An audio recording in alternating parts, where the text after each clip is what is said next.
100% more attendance than last year's event. So see, we can use math in all kinds of ways.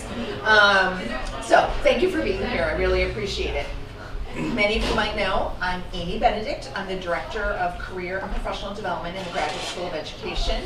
And tonight's panel is going to talk to you about their career paths. Hopefully you've read the email so you know a little bit about the career fields that are represented. You know about the academic areas of study that are represented.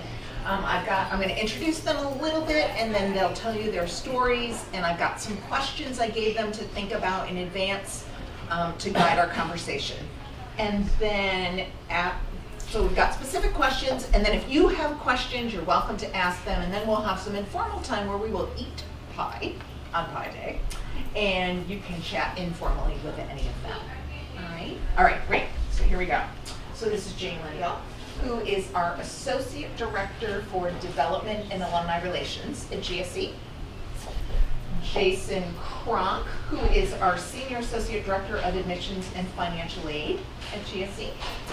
Justice Walker, who is a doctoral candidate in teaching, learning, and teacher education.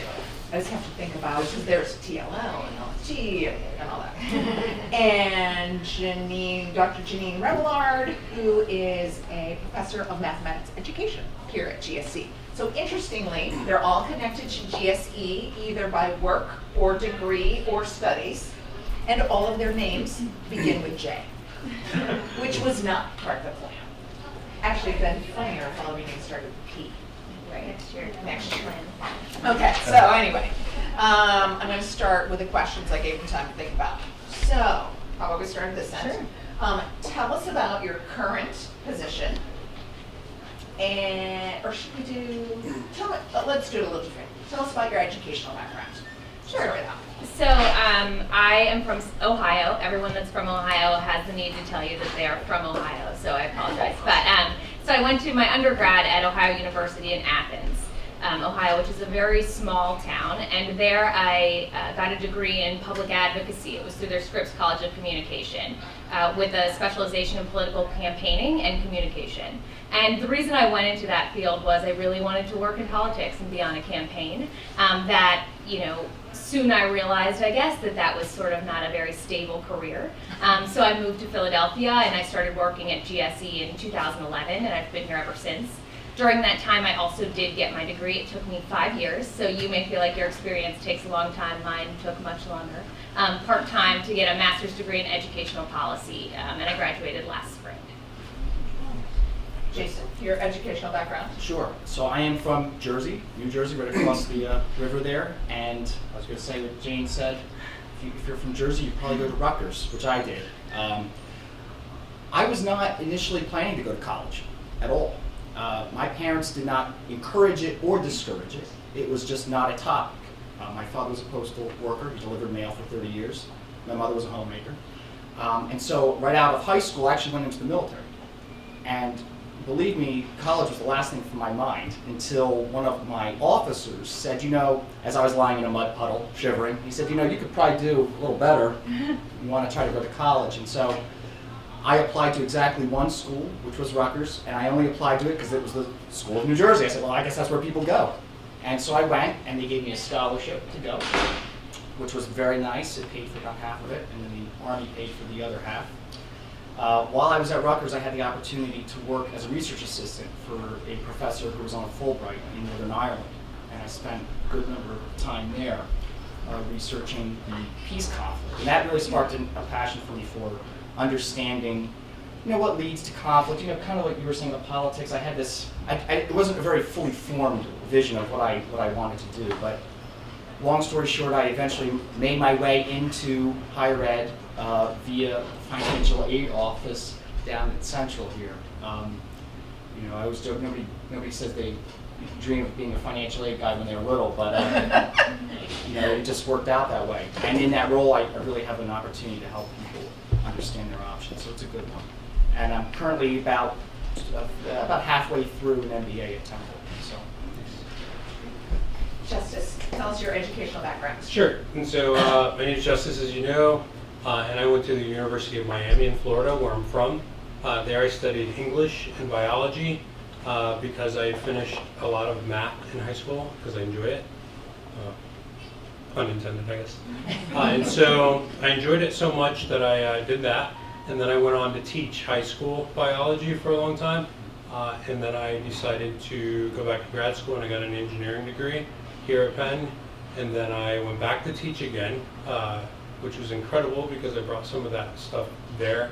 And then don't tell my advisor or Janine, close your ears. But my GRE scores were about to expire, so I was like, I gotta apply for the next thing. Very practical. And so I applied to Penn because it became an opportunity for me to expand on some of the things I was doing in the classroom, and I felt like a ceiling.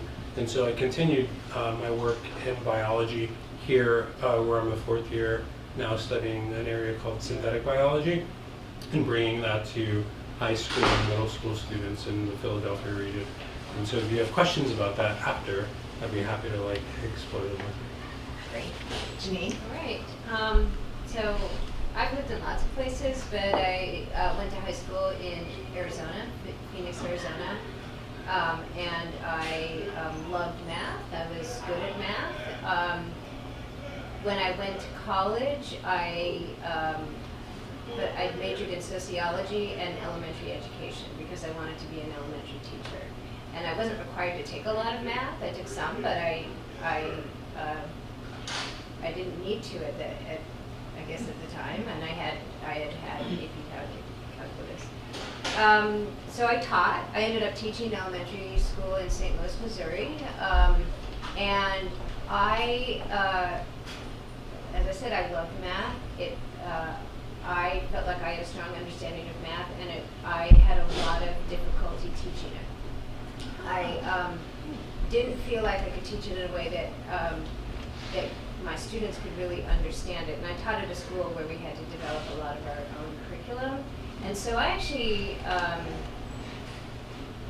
was introduced to a very interesting elementary math curriculum from which I learned math in a new way. It helped me understand math because of the way it represented the concepts. It really changed my math teaching. And the most interesting thing, I guess, is that after a couple of years, it sent me to graduate school in math ed because I became so interested in different approaches to teaching math. And so I went to Michigan State and got Michigan State University and got my doctorate in math education. All right, so how about if we start, we'll shift it, Jason. Tell us a little bit about your current position. So, what I really appreciate about my position now is that I'm in a place where I can really help people in a very immediate, tangible sense. Okay, what I do, in a nutshell, is position financially and strategically within admissions. Right, so that's focusing on prospective students all the way through alumni, on how they can afford a Penn education, how to retain them while they're here if they experience financial difficulty, and then how they afford the investment on the back end. Okay? So it's a very practical, hands-on type of role.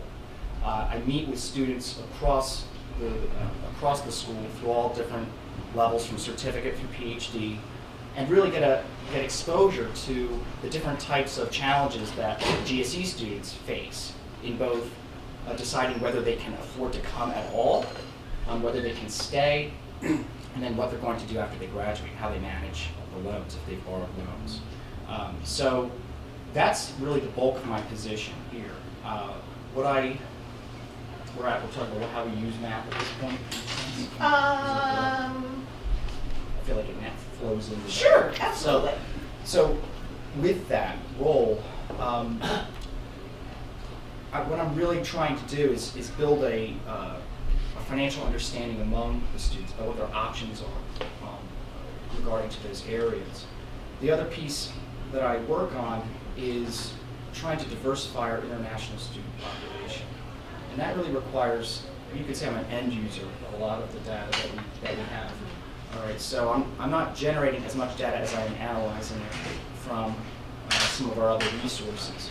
But I'm using that information to understand where we should deploy our resources in terms of personnel, time, and money, where to recruit, how to recruit, what's the best return on investment in these initiatives, with some of those goals. So that's kind of my position in a nutshell. Justice, tell us about your position and how you use math in your position. Sure. And so, as a doctoral student, I'm charged with doing studies, but mostly like academic studies. But then mostly these days I do a lot of research.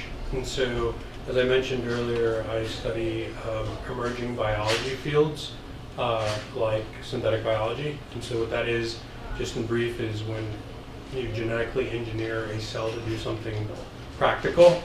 And so what I do with kids is I get them to genetically modify yeast cells so they produce vitamin A, and then we bake cakes with them and talk about the technology, and we use that as a space to like figure out how you can learn about these fields, how you can learn about science. And so that often involves a lot of math because kids are troubleshooting through how much recipe they should make for the mold they've 3D printed or designed. And then they come up with these nutritional charts where they start talking about the pros and cons and the nutritional value of using these technologies. And so I enjoy that. It's what comprises the bulk of my research because no one's really doing that in the field.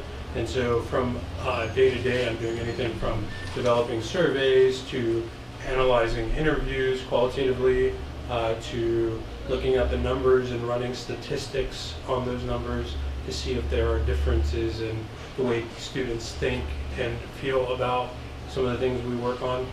I also build a lot of relationships with schools, and so I work with teachers to develop the activities.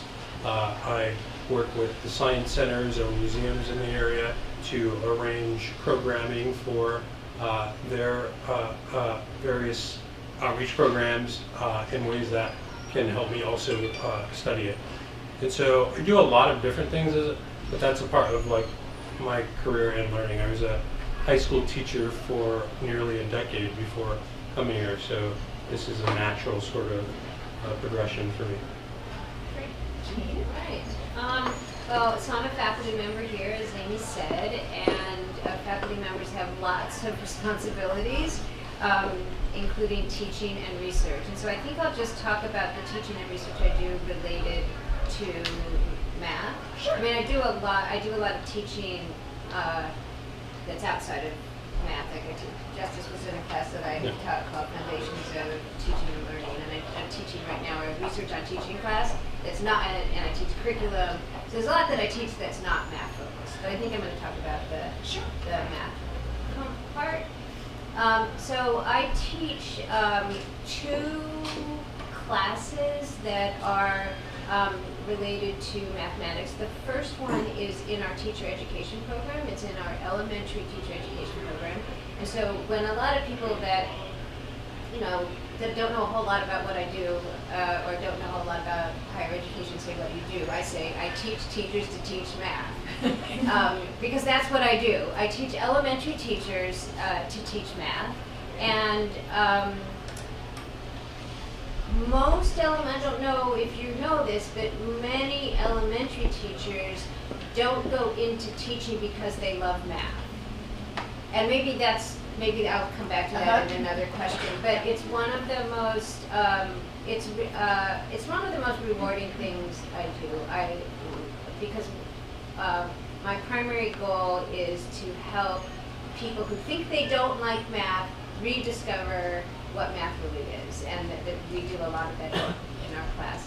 I also teach a kind of doctoral level course, although master's students take it too, on contemporary issues in the math curriculum. So that's just looking at how the math curriculum has changed over time and looking at research on teachers, curriculum development and teachers' use of math curriculum.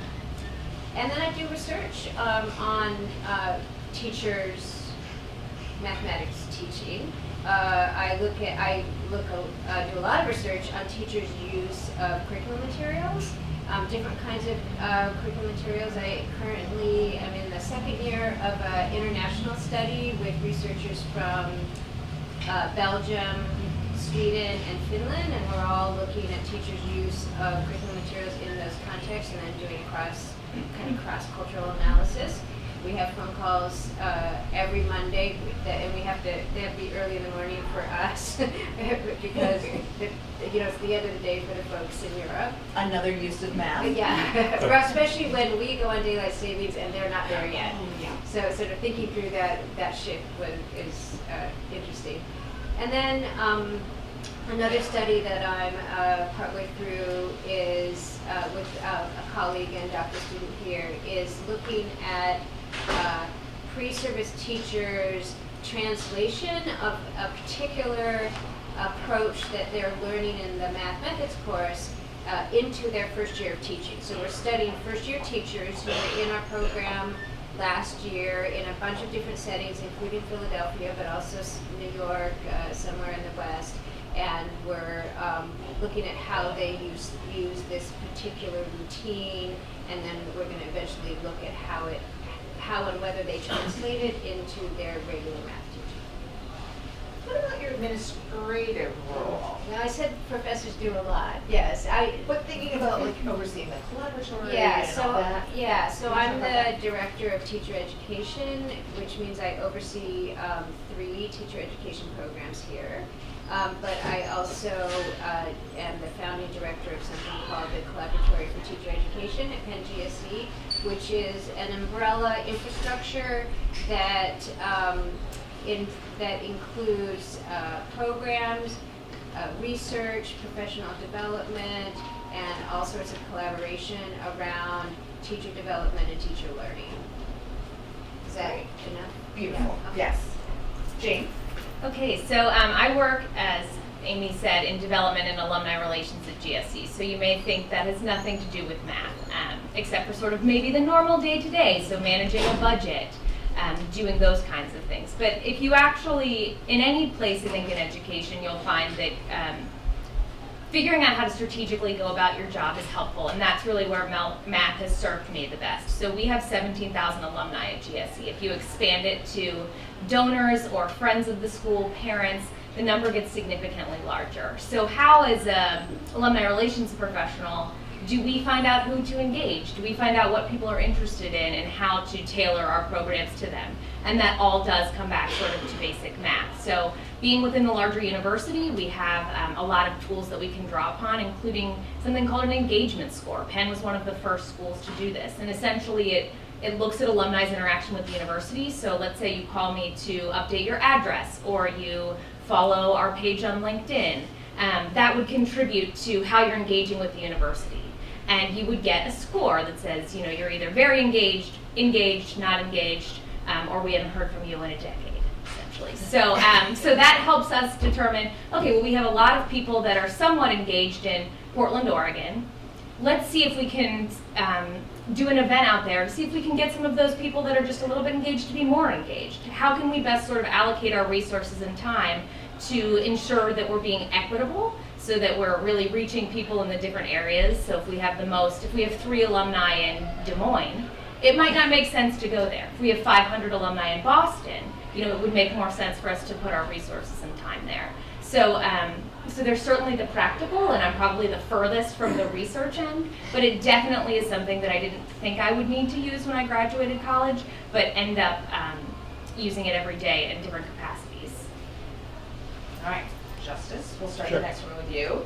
What has been your favorite math class, and what did you like about it?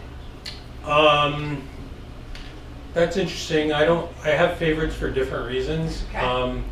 That's cool too. Yeah, I will tell you one that I had the most challenge with. So I was really good at math because I enjoyed it a lot in middle school and high school. So by the time I got to high school, I was in Algebra 2. But as a 9th grader, that was a challenging experience for me. So I didn't do well. In fact, I got really bad grades. But that was my favorite class. Well, so I had to repeat it, and so it became my favorite subject.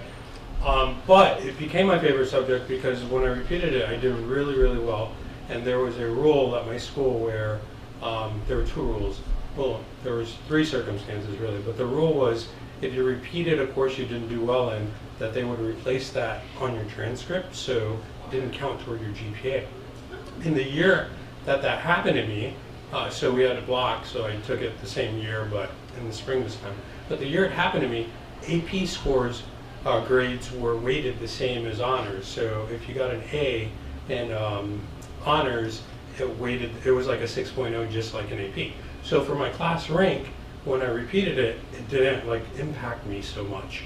But what was most exciting about it, and this is the third reason, is because I created a challenge for myself, and I was like, the way I can keep myself on track to eventually take BC calculus is to get 2 A's in the 2 quarters that I was taking it. And that's what I did. And so it showed me that through sort of serendipity and things that were happening in the world, and through my own sort of focus and effort, a combination of those 2, right? The structure and what I bring to the table, you could really sort of make a lot of movement in your trajectory. And so I take that perspective and I think about it in the challenges I face ahead, right? So there's 2 parts to that lesson, which is the structure you exist in, it being conducive to your success, and your own internal drivers. There's actually an event next Thursday, late afternoon at Catalyst, and the focus is on, if you don't mind my saying this, failure. Yeah. And how, instead of looking at failure as bad, how do we look at failure as a learning opportunity? Yeah. So you use not doing so good in the class as a learning opportunity and did better. Right. So, all right, Janine, favorite class and why? Math class. I'm going to try to be quick and tell 2. Okay. Okay, so this just continues the story I told you about not taking very much math in college, but when I decided I wanted to go into math education, I needed to take more math. And so while I was doing doctoral work in education, I was also taking undergraduate math classes.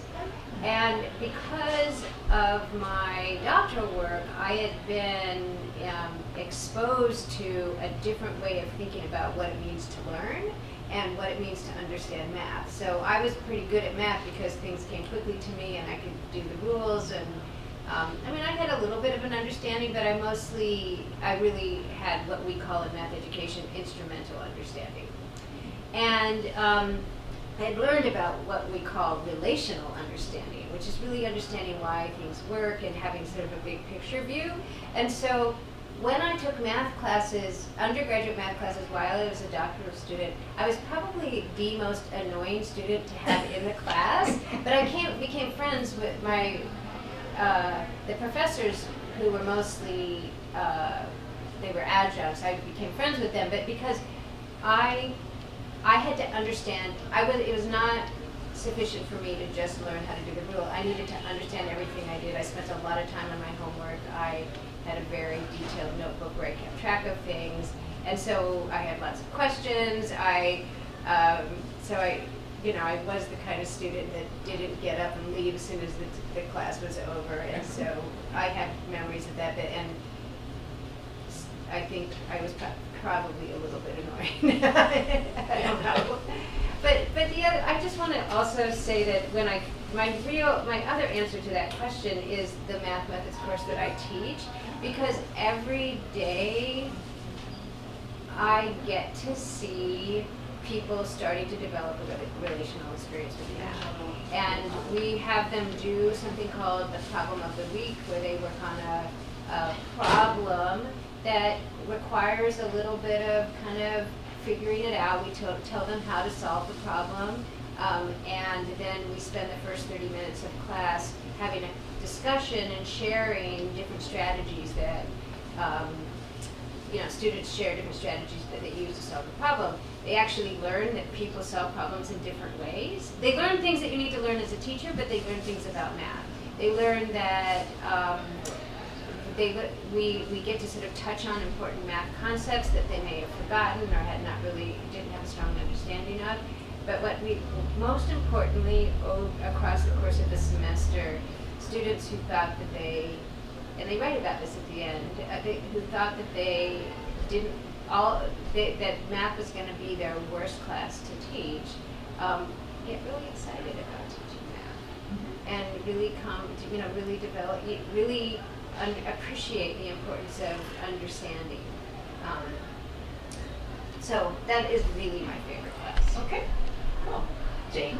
So I've always loved math, I think, because there aren't many things in life that have a clear answer, right? And so even as a child, that was appealing to me, that there was a clear solution and you could work through it and there would be an answer at the end. So, I enjoyed a lot of my high school classes. I like things like proofs a lot, and sort of working through problems. But the one that I think is most relevant to my professional career was actually the statistics class I took here at GSE. It was my first class, because I thought, well, I'm fairly recent from undergrad. Let me take this before I forget all of the math that I learned. But I think that class really sort of taught me a lot of practical skills, so it got me comfortable working with large work sets, how to use Excel, and how to use statistics essentially to help make an argument. So how you can use numbers to strengthen a position and to justify or compel different outcomes. And that can be, good or bad, right? You could go in thinking the data is going to show one thing and it actually shows something else, but I think that class really sort of instilled the power that numbers can have. Because certainly at the School of Education, the qualitative research and experience is just as important as the quantitative. But depending on your role, people might only want to read a sentence, and so you have to figure out how to come up with how to turn some of that qualitative data into something that can be easily digestible. And that class sort of helped me frame that in a professional sense. Jason? It's going to add easily digestible and easily reportable. Yes, yeah. It's a huge piece of our work in admissions as well. Is pulling in all this data on their affinity, as you would say, to the School of Education, and then responding appropriately with our resources. As far as, I don't know if this counts as a math class per se, but microeconomics was really my intro into this, because, and that was as an undergraduate at Rutgers. That's what really piqued my interest in a practical way, because for the first time I started to see more than just working through proofs, more than just figuring out, what did you call it? What it's relational versus instrumental. I think I also had just an instrumental view of mathematics, just kind of going through, okay, this is the plot, and you do it, you finish it. But taking an econ course really opened my eyes to, oh, well, this is how it makes sense in the world. Like this is how we can quantify social phenomena in a way. And so I went on to get a minor in econ, a few classes short of a degree. I guess I could finish at some point. But yeah, that would be my entree into that, I'd say. And then, of course, to back on what Jane said, basic statistics is just what we do every day. So. All right, so we'll shift. Janine, what was your least favorite math class, and why didn't you like it so much? Maybe there wasn't one. Yeah, I'm not quite sure that I... Good answer. I mean, it was a long time ago too, but yeah, I don't. Okay. Yeah. That's okay. If I think about least favorite math class, it comes down to the teacher, not the content. Interesting. So thank you, Janine, for making better math teachers for us all. But yeah, I think that if you like numbers, you like numbers. Do you have a Well, least favorite? I do have a least favorite. Okay. I definitely do. And it was actually Algebra 1 in high school. And the reason, I think for a lot of students, that's like the first time you really have to think hard. Like, if you're reasonably good, I consider myself just as someone who has, basic competence in basic numeracy, okay? I'm not anything more than that, but approaching Algebra 1 was like, okay, now I really have to think. I have to really put this together. And the particular teacher, to Jane's point, would have everyone do all problems on the wall, right, in front of the class.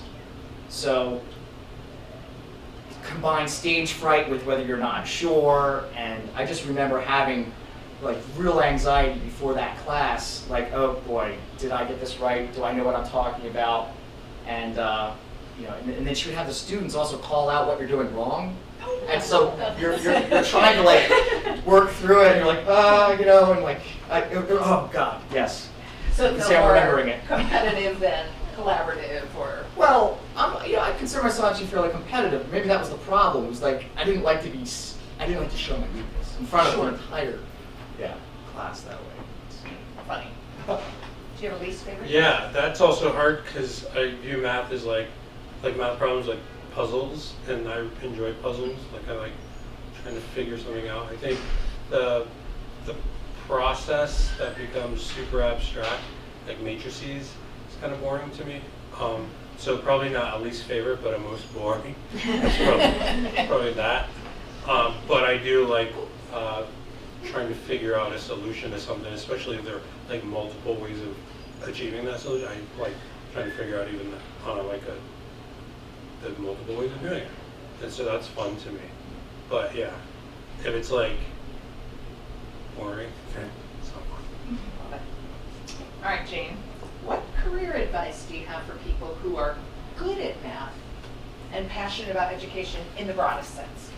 Yeah, so I think, as I've sort of touched upon that, I think math aligns with especially something like education, and especially in today's world, more than maybe one would think initially, because again, there is a return on investment component that is brought in, especially, in our office we work with people or foundations that might make gifts to the institution or to support different faculty work. And so there's a component there of showing how $5 can have an impact at GSE, or showing how, volunteering your time to help students can, end up supporting our mission. And so I think that numbers can help you in whatever field you go into, especially I think in education and higher education, where at least in my experience at GSE, I've had supervisors that have been open to me saying, let's really take a look at this and see what the different nuances are in our alumni community. If somebody graduated from an executive format program, how does their interaction different than someone that graduated from a traditional program or from a part-time program? And I've sort of had the flexibility to do that and to build up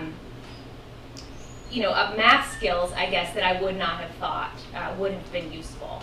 So if you like math, I think you can bring that into whatever job you do, and that most supervisors or workplaces will find a benefit in that, because you are saying, we paid this much for this event, and this was the outcome. We had, 15 people that signed up to mentor current students. We had 20 people that gave us their updated contact information. And all of that feeds into supporting the institution as a whole. And I think, again, that goes anywhere. As Jason was saying, with where they should go to travel, where they should go to recruit. If you like math, you can bring it in, and I think it's a value to most employers that you can demonstrate how your work is directly impacting the budget and the community that you're serving. Jason? I find a lot of people outside of education or outside of higher education often don't understand how vital mathematics and the application of mathematics is in our field. Regardless of where in our field we work, we have a pretty wide swath here of careers. You talk to my colleagues at Wharton, and you think we're all just fluff and butterflies over here. There's no real hard science behind it. But if you just take a quick look at our curriculum, a quick look at the many programs, we have over 40 programs at GSE, you'll see that having a strong sense of the quantitative and understanding how we can really position ourselves as leaders in education through use of mathematics and applied, especially applied mathematics, is really enlightening. And I think when you're looking for, if someone's looking at a career in education that uses mathematics, I mean, look no further than the programs we have here. Ed policy, what is that, right? Quantitative methods, SMART, list goes on. But I would say look broadly and deep education. So math is important, right? Like to do your job and to like be able to like budget and things like that for practical reasons. But I think broader than that, math is almost an important or quintessential part of being a citizen in the society within which you operate. And what I mean by that is that math is an instrument that a lot of folks use, and sometimes it can be used in the wrong ways. And so I think it's important that all of us as people and members of society have not just a literacy of it, but like an ability to sort of engage with it critically, or provide narratives that are differently, especially when it comes to our young kids who are engaging in a future of quote unquote fake news, where statistics and numbers are misused or used to characterize people in ways that are marginalizing or essentializing or put them at risk of these things. And so while it's one thing to support learners or learn math to participate in professional fields, I think it's quite another and probably more essential to like the world to use it as a way to engage and make decisions in ways that provide a safer, a better, and a more positive, sort of equitable world. And so that's why I think math is important. Just like biology, just like reading, all these subjects. For citizenship. Yeah. Totally agree. And I would also say, it's interesting, because I think my answer for the next question and this question is sort of similar. But expand your ideas about what math is. I think many people have been successful at math, and I'm sort of guessing that you all came here because you like math. You came to this panel because you like math. Often those people have had they've been really successful at the way sort of math is taught in school, and which is great. And there are tons of opportunities for you, and you are so needed in education, in the teaching field, in curriculum development, in the teacher education, absolutely. But I think it's really important to expand your ideas about what math is, what it, and how it can be used. I mean, I think Justice provided really important examples. All of you provided really great examples, and math is everywhere. And it's not just in the classroom, it's not just in the textbook. And so if you're seeing yourself as some kind of math educator in the future, it's really important for you to see very broadly how math is in young people, in all of our lives, and to really help people make that connection. All right, Jason, last round. What advice do you have for people who are scared of math, but passionate about education? Again, broadly. I think it's a little deeper than just being scared of math. What I find, I think people have a natural tendency to be scared, some people, of having a final solution, right? Something that is absolutely yes or no, black or white, right?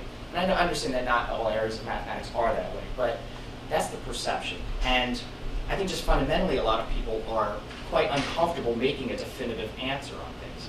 And I know this because speaking with students at GSE in, let's say, the SMART program or quantitative methods program, who are ostensibly quite comfortable with mathematics, are still very uncomfortable with determining an answer for themselves on something to do as simple as their bill or something like this.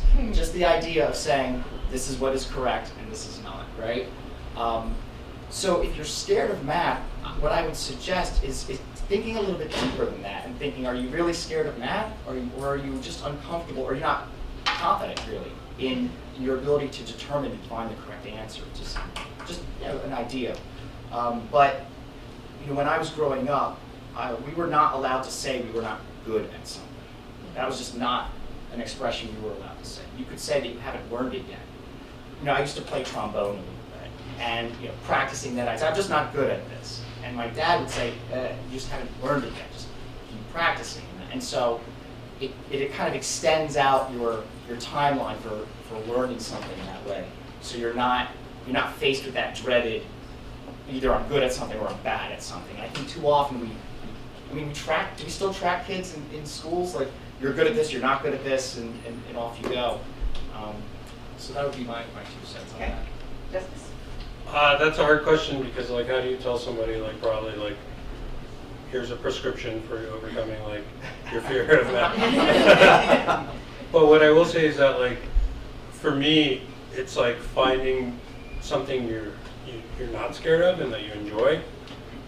And because math permeates like the very fabric of everything we do, and maybe engage it using the context that you feel enjoyable, things that bring you joy, spark some joy, to use math in that way, right? So if your excitement is about like contracting, designing, or whatever, use that as the frame within which to explore and engage math.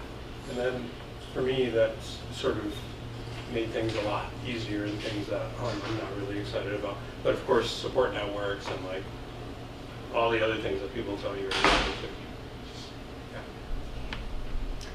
Janine. So everything that everybody said already is, I think, really important. I would also say two things.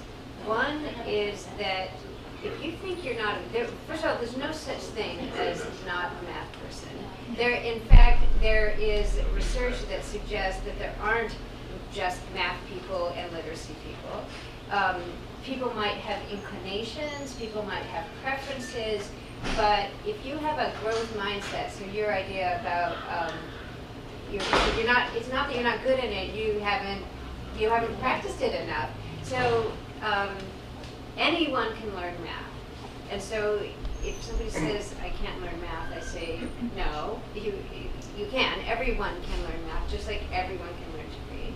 But the other thing that I think is really important is and because a lot of people do have pretty horrifying experiences learning math. They have these moments where a teacher said something to them or criticized them and I have over 20 years of, because I have students write about an experience, and so some of them are just bad teaching, some of them are even worse. But if you're not good at math, it's actually not your fault. It has to, it has to do with the way you were taught. So you can learn math, and if you sort of if you experience different approaches to learning math and with different teaching approaches, then you can actually find out that you are good at math. But it's not people. It's so quick to they're so quick to internalize it as if it's me, and it actually has to do with the way that the kinds of opportunities you had to learn. So I want them to be more critical of that relationship and of the practices that they experienced. Early in my career, I worked at a community college and I co-taught a class with a math professor, a math anxiety class. Mm-hmm. So I did the touchy-feely part and she did the math part. And in the beginning of the class, every single person had a story where either a teacher or a family member humiliated them, embarrassed them, whatever, and that it was from that moment forward they were scared of math.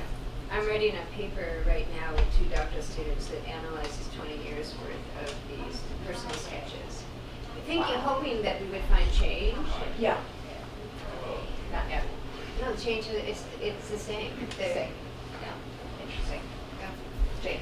And I will, just echo what everybody said, but add a little caveat that just, I think if you are nervous about any content area, education is a great place to work. I mean, having the opportunity to work with graduates from GSE who go into all different fields, they all have similar, while their stories are different, a lot of them are very similar in that I was interested in this, so I asked, one of my classmates or one of my faculty members or one of my coworkers more about how they, do pivot tables in Excel or whatever it happens to be. But I think people that go into education are inherently helpful and want to continue to learn and help others in their learning.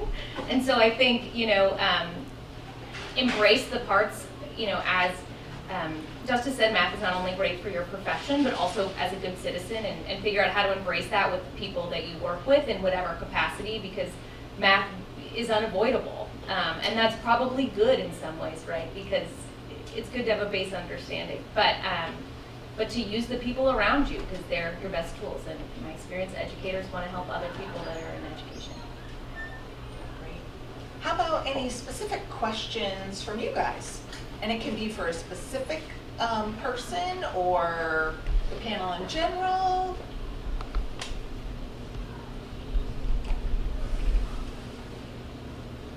How many people are in one of the math programs or a math-heavy program? Yeah, what do you got there, Ann? What programs do you see there? Nobody. I know One that at policy. one in policy. I know there's some TESOL, higher ed. What else? Anything else? ISHD and U-turn. Okay. Any questions? And you can certainly chat with them. I know what it is. You're hungry for the 5 pies, right? You have a couple people who didn't sign in, so I just Oh, wanna- great. So anybody that didn't sign in, if you will, I just want to I'm going to use math to analyze who came in terms of programs, degrees, graduation years, so I can modify. So I think I was telling some of you last year, 3 people came to this event. But something like 175 watched the recorded version on the GSE YouTube channel. So to me, overall, the event was a success. But I ordered a little bit less food this year because my budget kind of took a hit, if you will. Anyway, we had lots of good leftovers. Any questions that you want to ask in the large group setting? Well, then how about if we give... Oh, yes, go ahead. Yes, please. I'm in one of the programs here, but, you know, I look at the panel and I look around me. And in one of my classes, I have the same sort of experience. You know, these are, all young people. And so the anxiety that you may have experienced in high school or in college or not feeling comfortable with learning math, magnify that maybe 5 or 6 or 7 or 10 times for someone like me who, when I took one of these classes, I thought, oh my gosh, I haven't had math for decades. So my sense of going in and feeling like the fish out of water was really intense for me. How do you overcome that kind of anxiety? Especially when, Penn has a lot of supports here. But I'm feeling that the supports that you say, talk to colleagues and talk to some adjuncts, that kind of support for somebody who, I can go to the supermarket and I can add up and add down to do my grocery bill. I didn't know what that was called until I had this, and I thought that there was something sort of wrong with me because the way I add up and the way I do percentages, it's something that serves me well in my everyday life experience. I didn't know that it had names to it because that wasn't the way I was taught in school. So now to have these relational and instruction, whatever you call them, Instrumental. yes, are all new to me. And I'm kind of sort of understanding that I'm not as ill-equipped as I thought when I got here, but in another sense, I do feel that, Yeah. this is a tough road Yeah. for me. You mentioned statistics. I tried statistics when I was in college years ago. Well, I think that feeling of, and Anne, which is fun, talks about this a lot, that feeling of I'm the only one that doesn't get it, whether it's math or anything else, is so common. And because lots of people don't ask questions, everyone assumes that they're the only one. And I will tell you, and this is what I say to my students tell me in their writing that they think that they're the only one. About 2/3 of students tell me that they think that they're the only one. So you can be guaranteed that you are not the only one that feels like there's something missing, or that they're. I mean, I think that I think is really important. Is that being in graduate school can be really isolating. And so, and I think, I don't know how to, I mean, one suggestion is just you are not the only one that feels that sense of, like, what am I doing here? Imposter syndrome is the term that's often used. And so if lots of people have that experience, what does that tell us? And then, I mean, I'm really excited that you recognize how mathematically minded you are, because I think a lot of people don't. And so that just feels really important. I don't know if anybody has. One thing I will say is that, like, I've heard some of what Janine say frame differently for Penn. That's Penn face, right? Like, everyone pretends they have it all together and in their face, and so you have no idea that, you know, in the back of their minds, like, they're frantic over, like, the same anxieties you're describing or whatever they're dealing with. And so you can't sort of, I'm not saying you're doing this, but it's hard to make comparisons without really knowing what everyone else is going through. But I would agree with Janine in recognizing that more people than not are probably experiencing the same thing. More than that, though, I'd say that, like, some of my work thinks about this in science. I can think of other people who think of this differently, but, like, in science, like, and this relates to what you were talking about, I think a lot about, or STEM in general, how the field, like the experiences kids have, or students have, or learners have in the classroom, can be exclusionary. So the language people use to really just describe things can, like, sort of alienate people from the process. And so one of the reasons, as an example, we have kids bake cakes. It's like showing you that science is in that, math is in that. And that practice that people are already familiar with at the grocery store also counts and is a really good starting point for, like, being really good at what you think doesn't count or you think might be a struggle.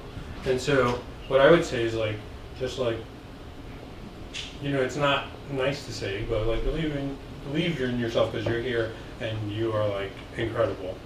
So, like, we all have the same. Just yesterday when I got, like, a rejection to a journal or whatever, I was like, oh, what am I doing here? But I discounted the many years of experience that I had leading up to this, and as it turns out, it doesn't actually matter, because it doesn't matter.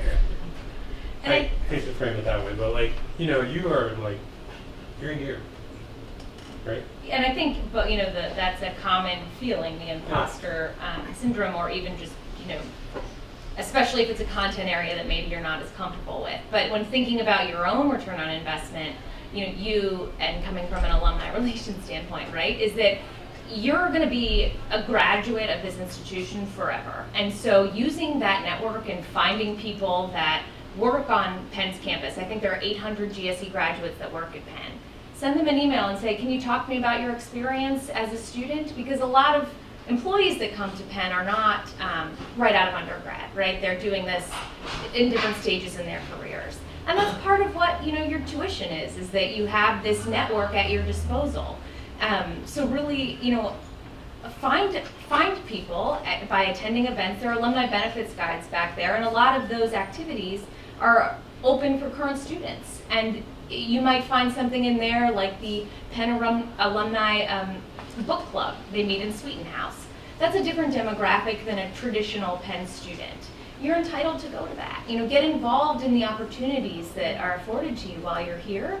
And I think that might help, you know, just again, illuminating that, you know, you're not the only one and that the Penn GSE experience is different for everybody. The incoming class this year, I don't know what the range is, but we've had years when it's been like 19 to 70. I mean, it's 68. expansive. Yeah. No. So it's expansive. 72-year-old in the higher ed program. One of my classmates when I was here was 62 or 63.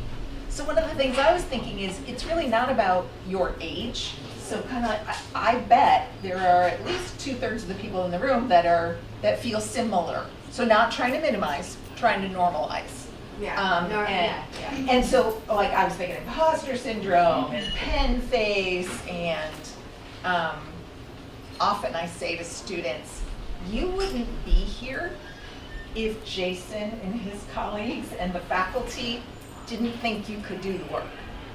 So you can, but you might want to be taking advantage of some of the other resources so you can get the support that you need. And yeah, use that to carve out your own, experience and your own time here. That it doesn't have to be the same that, as someone else, and that because Penn is a huge place, you just have to, see where they are and connect with them. But and there's a great resource in the back of the room, Dr. Antiel, that you might want to chat with about that. I've heard also people say, and thinking about things I took in DFL, for instance, that the attention, like if you're not one is not performing the way that you think you are supposed to, the attention that you place on the performance can actually take away from your cognitive focus, cognitive load theory is what I'm thinking about. And so, or like I'm versioning it for this purpose. And so like, if one is not doing the way you think you should be doing, it could in part be to the fact that some processes in your mind are really focused on these challenges and you're not able to give your full attention to performing the way you would otherwise. I think you should follow Jason's father's advice and think, I just can't do it yet. So, how about we do study group? Study with other people, connect with other people in your classes, do study groups. I think the more, when I've observed students, meeting and working on things together, I think it really, you learn more about what's going on in other people's heads and how they're feeling, and it helps you kind of work through the content. So, time is another math concept, right? It's about 6:30, and we're not going to go anywhere, but how about if we switch over to, let's cut into those pies. There's both savory and sweet. You are more than welcome to eat dessert first if you prefer, or dessert only if you prefer. But how about if we thank our panelists for being here? And I'm assuming they may be able to stay, maybe some a little bit longer than others if you have individual questions that you want to ask them. So dig in.